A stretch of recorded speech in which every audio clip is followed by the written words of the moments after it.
Hello friends, welcome to my channel. Hope you all are doing well. আজকে আমি পুঁই শাকের ঘন্ট রেসিপি নিয়ে এসেছি চিংড়ি মাছ দিয়ে। এখানে আপনারা দেখতে পাচ্ছেন আমি আমার পছন্দ অনুসার সবজি নিয়ে নিয়েছি। সবথেকে প্রথমে আমি চিংড়ি মাছগুলোকে ভেজে নেব। তার জন্য কড়াই তেল গরম হয়ে যাবার পরে আমি চিংড়ি মাছগুলোকে ফ্রাই করে নিচ্ছি। খুবই হালকা ফ্রাই করব, জাস্ট স্যালো ফ্রাই করব। এটা পুরোপুরি বেঙ্গলি রেসিপি হচ্ছে, তাই জন্যে ভাবলাম কি আজকে আমি যে ভয়েসটা দিচ্ছি ওটা বেঙ্গলিতেই দিই।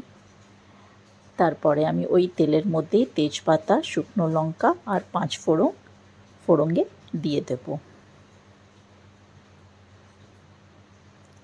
দিয়ে দেবার পরে এবার আমি এক এক করে সব সবজিগুলো দিয়ে দেবো। এখানে আমি বরবটি, কুমড়ো, মূলো, বেগুন, পুঁই ডাঁটা, কচু সব মিক্স করে আমি এখানে নিয়ে নিচ্ছি। কচু খুব অল্প দিয়েছি। আর এখানে আমি সাদা সর্ষে, পোস্ত আর লঙ্কাকে মিহি করে বেটে নেব। একটু ফ্রাই হয়ে যাবার পরে আমি পুঁই শাকগুলোকেও দিয়ে দিলাম। তার সাথে পুঁই শাকগুলোকেও ভালো করে মিক্স করে নিচ্ছি। এবার আমি এখানে হলুদ দিচ্ছি।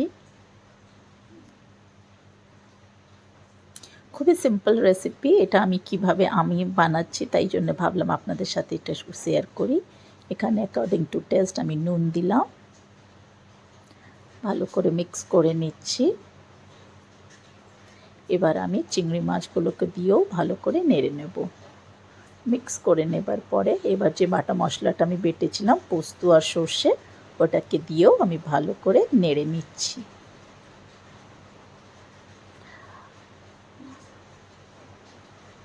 আমি একটুখানি চিনি দিয়ে দিলাম অ্যাকর্ডিং টু টেস্ট।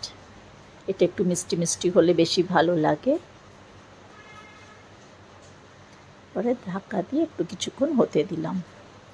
ফ্রেন্ডস, আমি আজকে বাংলা ভয়েস ওভার করছি। আপনাদের কেমন লাগছে আপনারা কমেন্টে নিশ্চয়ই জানাবেন।